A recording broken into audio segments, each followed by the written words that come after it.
Charlie Mccarthy Show.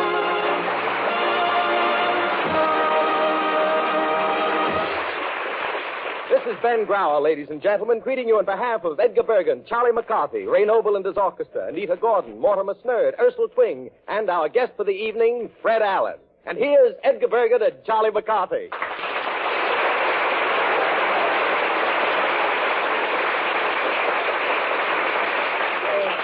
Did he say Fred Allen? That's right, Charlie, he did. Fred says he wants to talk to you. He wants to clear up a matter. Well, Yes. In his opinion, you have misjudged him. yes, well, I respect his judgment as much as if he knew what he was talking about. Yes. Now, when Allen comes in, I want you to be courteous. Yes, Mr. Bergen. I'll remove my hat, That's fine. and then I'll clip him, so help me, I'll mow him down. No. Ray Noble and his orchestra with a selection from the Song of Norway, Strange Music.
Charlie, Yes, there's a matter that I want to talk to you about.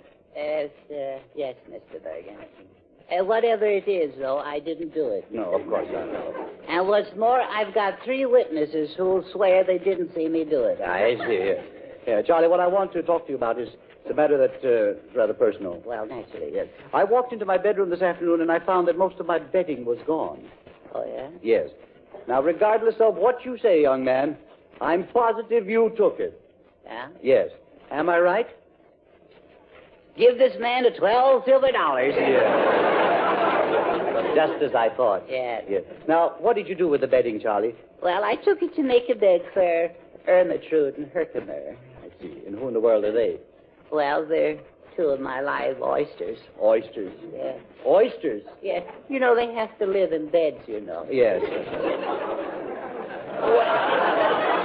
What are you doing with 2 live oysters? Well, if you must know, I'm now raising pearls. Oh, I see. Yes.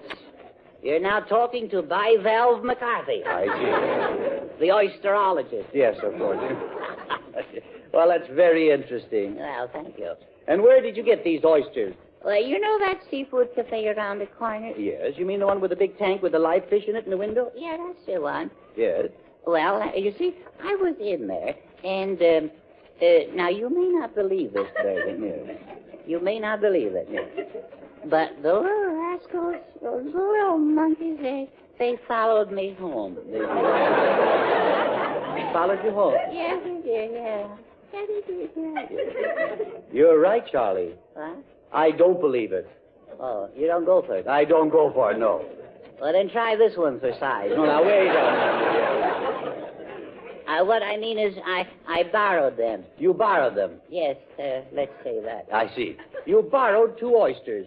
Yeah. Yeah, I was, yeah.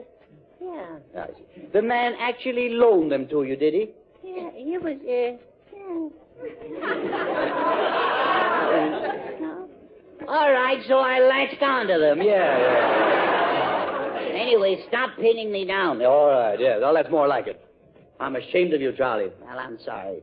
Surely you don't want to grow up to be a thief? On what, may I ask, do you base your information? Well, now, wait. Yeah. Oysters. Yeah. I'll bet you don't even know what to feed them. Well, I do. Oyster crackers, of course. Yeah. But when they're not looking, I'm going to feed them some string. String. And why string? Well, and when they turn out the pearls, they'll be already strung. Oh, I say, did I hear someone mention oysters and pearls? Yes, Ray. Would you like to invest in my oyster orchard? Oyster orchard? Yes. With my brains and your money, what can we lose? My money, old boy. Yeah. You know what I mean? I'll be glad to sell you an interest in my oysters. Well, to me, Charlie, that sounds like the old shell game. Yeah. The shell game. You do see it, don't you? Yeah. I believe I concocted a bit of a drollery. Yeah. What do you think of it? I don't think the world is ready for it, frankly. A little bit of you goes a long way, Ray. Well, after all, old chap, I mean, a joke's a joke. Not when you tell it. All right.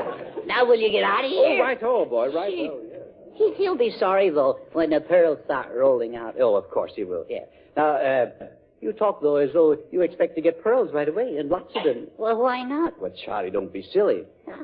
I've already got the mama and the papa oyster, and before long, I'll be hearing the patter of little blue points.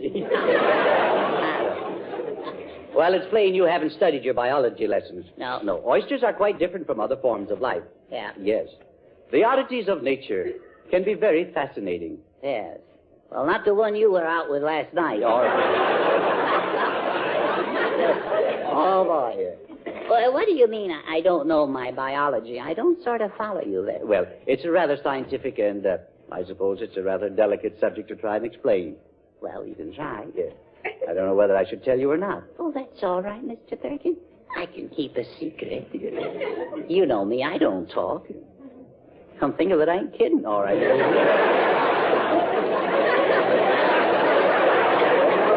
Well, what I mean, Charlie, is this. Oysters are very changeable. At times, the mother oyster, well, they aren't really mothers.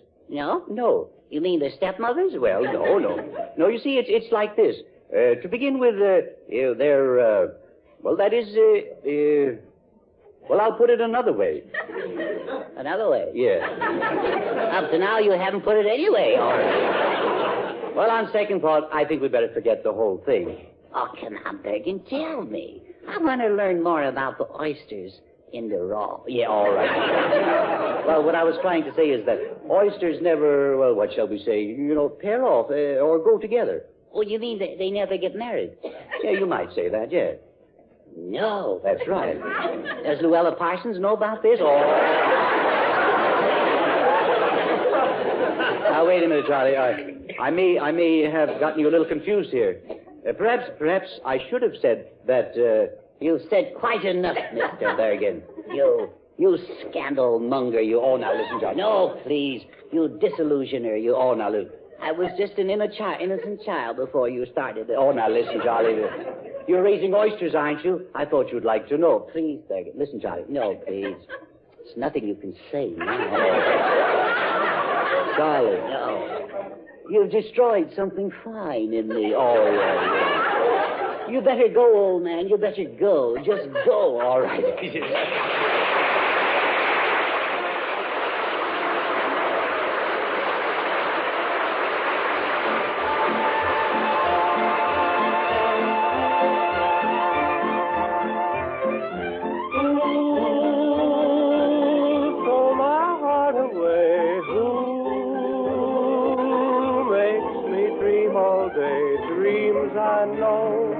Can never come true.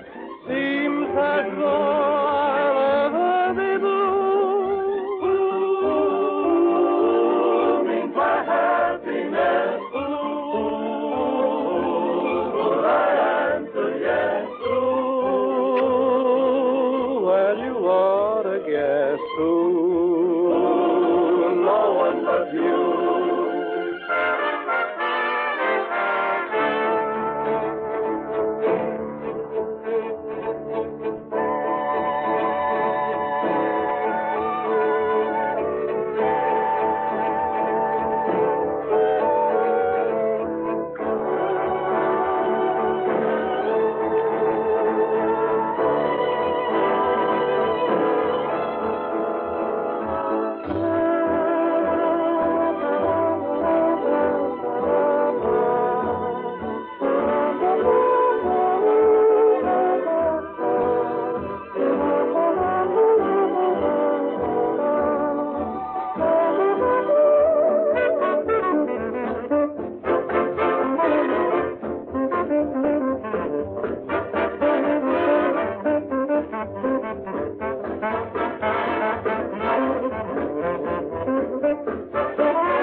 to guess who?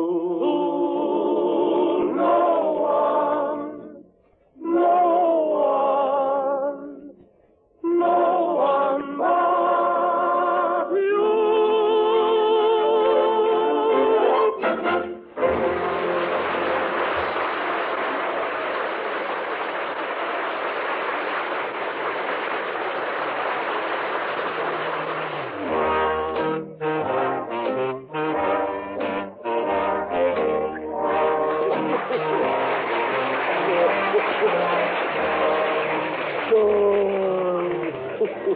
Oh, boy, oh, boy. Hello, Mr. Morgan. Well, hello, Mortimer. Hello. Yes. Well, I see. You've been taking pictures. Yep. I've been snap shooting in New York. Yeah, well, that's fine. Is that a brownie? I say, is that a brownie? No, it's a camera. Yeah, I know it's a camera, yeah. Oh, I need dumb, though. I suppose you know that getting the right exposure is very important. Yeah. Yes. Do you have a light meter? What? I say, do you have a light meter? Oh, a light meter? Yes. No. I don't even have a dark meter. Oh, don't even know. Well, what do you do on a cloudy day? Well, where are my rubbers? Oh, I see. Well, how many pictures have you taken so far? A dozen? How many? A dozen? No. Oh, I'd say just about 12. About 12. But I think I held the camera backwards. Oh, you held the camera backwards. Yeah. You mean you were pointing at you instead of at what you were photographing? Yeah. Well, that's silly. You'll right up me, I'll point it all the time.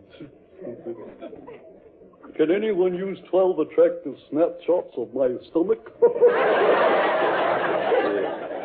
Now, don't tell me those are the only pictures you've got. Well, that's all I guess. I just kept taking pot shots. Yes, I see.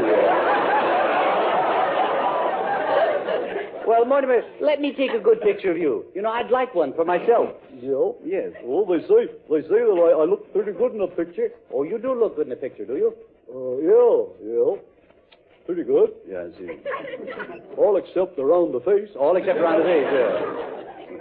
Well, I wouldn't say that, Mortimer. I don't think you're homely. I say, I don't think you're homely. Oh, go on. You got eyes, ain't you? Yeah. I think you have an inferiority complex. Well, thank you.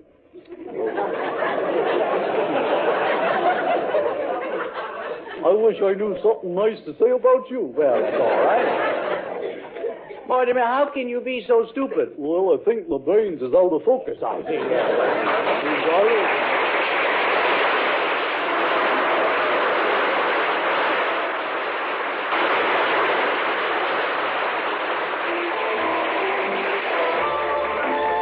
Anita Gordon, Charlie's 15-year-old singing discovery and 20th Century Fox starlet, sings The Wish That I Wish Tonight.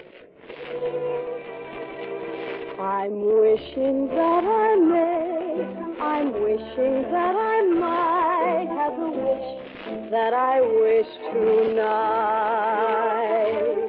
I've told my lucky star the wish that I've made, and every time so far he's come to my aid. It may not be today, it may not be tonight, but I'm sure it will be all right. And maybe by tomorrow, if I wish with all my might, I might have the wish I wish tonight.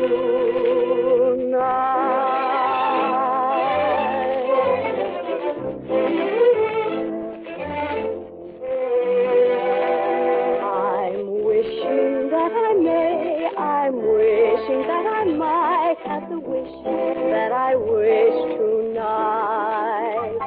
I've told my lucky star the wish that I've made, and every time so far he's come to my aid. It may not be today, it may not be tonight, but I'm sure it will be all right. And maybe by tomorrow, if I wish with all my might, I might have the wish I wish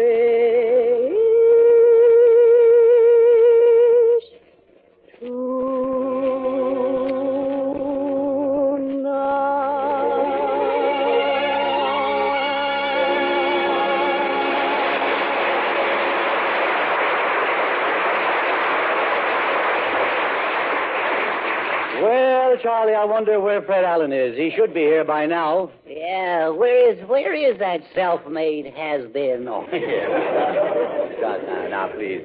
I realize that you should have been rewarded for getting Allen a job with... all right, and I'm going to sue him, too. I'm going to sue the man. No, now, wait a minute. In any event, let's remember, in the eyes of some, he's still an important man. Yeah, important. After all, who is Allen?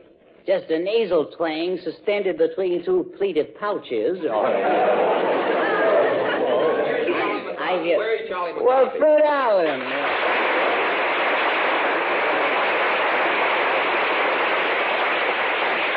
Thank you, Edgar. I'm here to talk to Charlie. Well, it's too late, fossil face. Oh, you can tell it to the judge. That's what it is. Now, McCarthy. I came here to bury the hatchet. And I know approximately where I am going to bury it.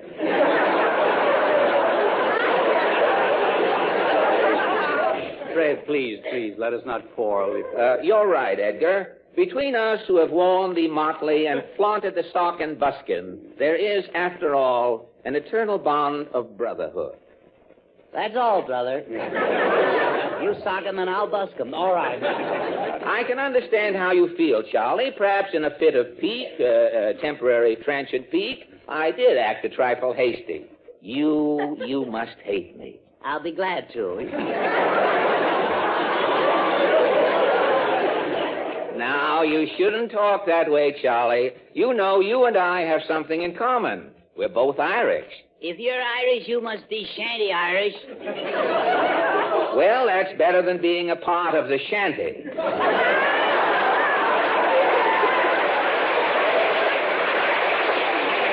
Which part, it doesn't say here.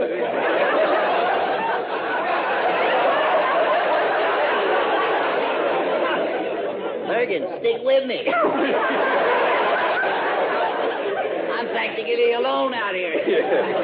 Well, I would suggest enough of this sort of thing, Fred. Now, what is it that you want to see us about? Well, I'd like to patch up our little misunderstanding, Edgar. I happen to be in a repentant mood.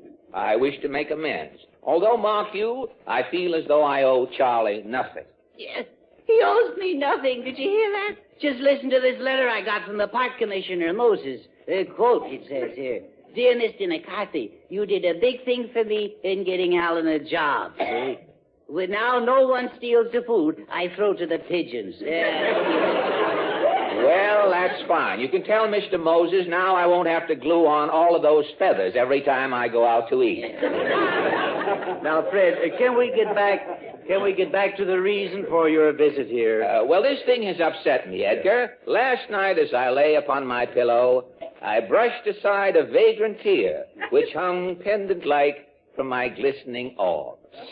I was thinking. You were stinking.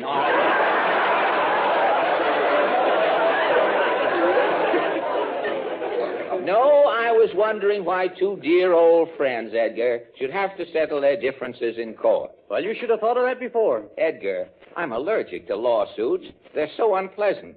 They take up so much time. And you always lose. Now, instead of stooping so low as to pick up that joke, instead of stooping so low as to offer you anything as filthy and as debasing as money, I tell you what I'd like to do, Charlie. I'd like to have you appear in a little sketch on my program, for which you will be handsomely rewarded. Now, in this play, Charlie, you are to be the star, the great lover. See, that's what I get for being tight. But tell me more about it. I'll listen. Well, the play is called Weekend at Joe's Flophouse. And you play the part of a big lumber magnate, Fiorello Q. Splinterbottom the third. The third, no less. The third. You're still in the money. You're I suppose I don't appear until the very end of the last act or something like that. No. Charlie, you come right on at the opening, and then you never leave the stage. Yeah, well, now that's good. Now that's all right. In fact, it's too good. I smell a rat here. If you have the parts, let's read over the play. Good, Edgar. Say, Ray, you're a sound man. Well, thanks. I have been feeling rather chipper lately, you know. No. I mean, you handle the sound effects in the play. Oh, I see what you mean. Now, as the curtain rises, we see that outside it is a beautiful summer afternoon, and a bumblebee is lazily flitting from flower to flower. The bee, Ray. Oh, yes. Buzz, and it's all rot, you know. Hey, Bob White gives his call. Robert White?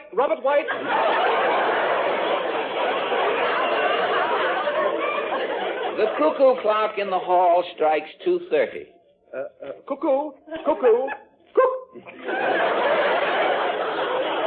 I enter. I am a Chinese detective. I speak to the butler. Mr. Butler, your master, Mr. Splinterbottom, lies in great danger. I have come here secretly to warn you. Indeed, sir. And who should I say is calling? I am Detective One Long Pan, famous Chinese G-man, Oriental Dick Tracy. Where is your master? Here he comes now, sir. Ah, how blue the sky, how bright the sun. As I look beyond the daffodils, I see the shimmering heat over the rutabaga patch. Who got shot? You did. Lie down, you're dead. How do you like that? I didn't even finish my speech. Oh, yes, you did. Oh, no, I didn't. You shot me right in the middle of the rutabaga patch. Oh, no. Now lie down and let rigor mortis set in. Don't hog it. Let another party in. You mean I get killed this soon? Yes. The rest of the action takes place while you lie on the floor. It will over my dead body. Exactly. Yeah. And you're not supposed to move around. You're a corpse, so stop wiggling. Well, I wiggle till the sun goes down. That is any snake's prerogative.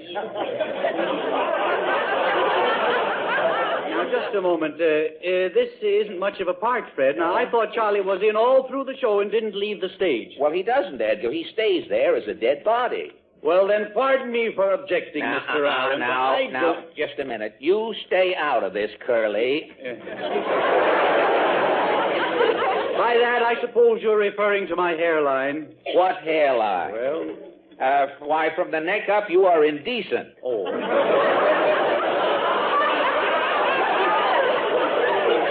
I have seen more fuzz on a choir boy's cheek. You know, there's a rumor around that your head was the inspiration for that song, One Meatball. Yeah. You're such a clever wit, Mr. Allen. Yes. If all your jokes were laid end to end, they'd just lay there.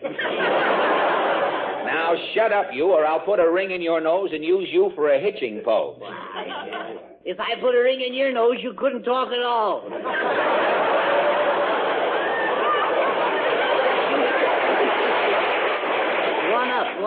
I'm upset now. Now, I'm not afraid of you, Mccarthy. I'll scare you so stiff you can go on the air for a starch sponsor. Allen, I warn you, you'll find Charlie quite a match for you. Match? Yes. I have struck better matches on the seat of my old trouser. That's a broad statement. No end. Your behavior is not a credit to the acting profession, Mr. Allen. You mean that I am a ham? No, why insult an innocent pig? No. I told you to keep quiet or I'll put a rubber beret on your head and use you for a plunger.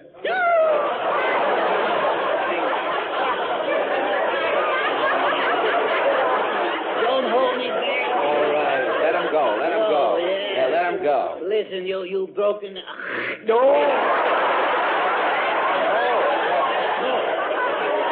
Let him go. what? Marine insurance.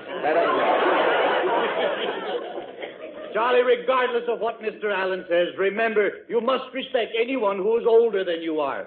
I didn't know it applied to baboons, too. Yes. Now, I resent your audacity, Whittling Bait. Are you trying to compare me to one of those baboons with a pink nose? I don't care how you look at him. One more crack like that, and I'll turn you upside down and use you for a slingshot. I was a fool for coming here. Coming here had nothing to do with it. Where's my lawyer? Oh, my lawyer. Oh, I'll get...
I don't even hear the thunder. My heart with love is so aflame.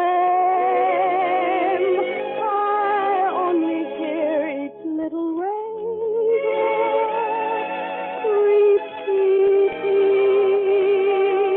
their name.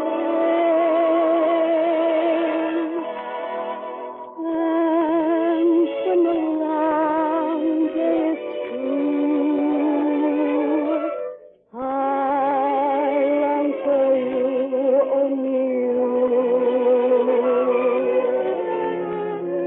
Then I pretend you're there, and there you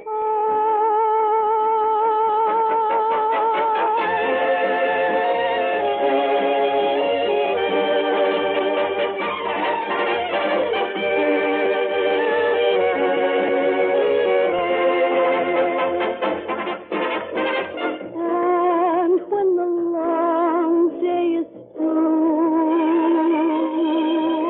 I long for you, only you. Then I pretend you're there, and there you are. This is the Armed Forces Radio Service.